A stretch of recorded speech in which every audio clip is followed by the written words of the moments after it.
ಉತ್ತರ ಕರ್ನಾಟಕದ ಹೆಮ್ಮೆಯ ರೈತ ಧ್ವನಿ ಟಿವಿ ಚಾನೆಲ್, ಬೆವರಿಗೊಂದು ಭರವಸೆ. ರೈತ ಧ್ವನಿ ನ್ಯೂಸ್ಗೆ ಸ್ವಾಗತ. ನಾಳೆ ಸಂಜೆ ಗಡ್ಡದೇವರ ಮಠದಲ್ಲಿ ಕಾರ್ತಿಕೋತ್ಸವ. ಹೌದು, ಲಕ್ಷ್ಮೇಶ್ವರ ಪಟ್ಟಣದ ಹಳೆಯ ಬಸ್ ನಿಲ್ದಾಣದ ಹತ್ತಿರ ಇರುವ ಶ್ರೀ ಗಡ್ಡದೇವರ ಮಠದ ಕಾರ್ತಿಕೋತ್ಸವ ಪ್ರತಿ ವರ್ಷದಂತೆ ಈ ವರ್ಷವೂ ಕೂಡ ನಾಳೆ ಸಂಜೆ ಶ್ರದ್ಧೆ ಭಕ್ತಿಯಿಂದ ಕಾರ್ತಿಕೋತ್ಸವ ಜರುಗುವುದು. ಸಕಲ ಸದ್ಭಕ್ತರು ಆಗಮಿಸಿ ಕಾರ್ತಿಕೋತ್ಸವದ ಕಾರ್ಯಕ್ರಮವನ್ನು ಯಶಸ್ವಿಗೊಳಿಸಬೇಕು ಎಂದು ಮಾಜಿ ಶಾಸಕರಾದ ಜೆ.ಎಸ್. ಗಡ್ಡದೇವರ ಮಠ ಅವರು ತಿಳಿಸಿದ್ದಾರೆ.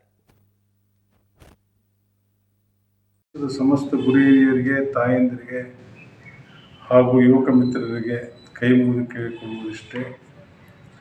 ಪ್ರತಿ ವರ್ಷದ ಸಂಪ್ರದಾಯ ಪ್ರಕಾರವಾಗಿ ಶ್ರೀ ಗಡ್ಡದೇವರ ಮಠದಲ್ಲಿ ನಡೆದಂಥ ಕಾರ್ತಿಕ ಮಾಸದ ಕಾರ್ತಿಕೋತ್ಸವ ಕಾರ್ಯಕ್ರಮ ಇದೇ ರವಿವಾರ ದಿವಸ ಸಾಯಂಕಾಲ 7 ಗಂಟೆಗೆ ಜರುಗಲಿದ್ದು, ಸಾರ್ವತ್ರಿಕವಾಗಿ ತಮ್ಮಲ್ಲಿ ಮನವಿ ಮಾಡಿಕೊಳ್ಳುವುದೆಂದರೆ ತಾವೆಲ್ಲರೂ ಬರಬೇಕು.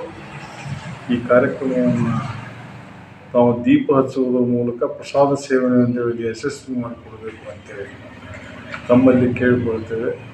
ಇದು ಮುಗಿದ ನಂತರ ಧಾರ್ಮಿಕ ಸಭೆಯಲ್ಲಿಯೂ ಸಹಿತ ಭಾಗವಹಿಸಿ, ಧಾರ್ಮಿಕ ಕಾರ್ಯಕ್ರಮದ ನಂತರ ಅನೇಕ ರಚನಾತ್ಮಕವಾದಂಥ ಕಾರ್ಯಕ್ರಮಗಳು ಇರ್ತವೆ, ಅದರಲ್ಲೂ ಜೊತೆ ಭಾಗವಹಿಸಿ ಸರಾಸರಿಯಾಗಿ ಕಾರ್ತಿಕ ಮಹೋತ್ಸವದ ಕಾರ್ಯಕ್ರಮವನ್ನು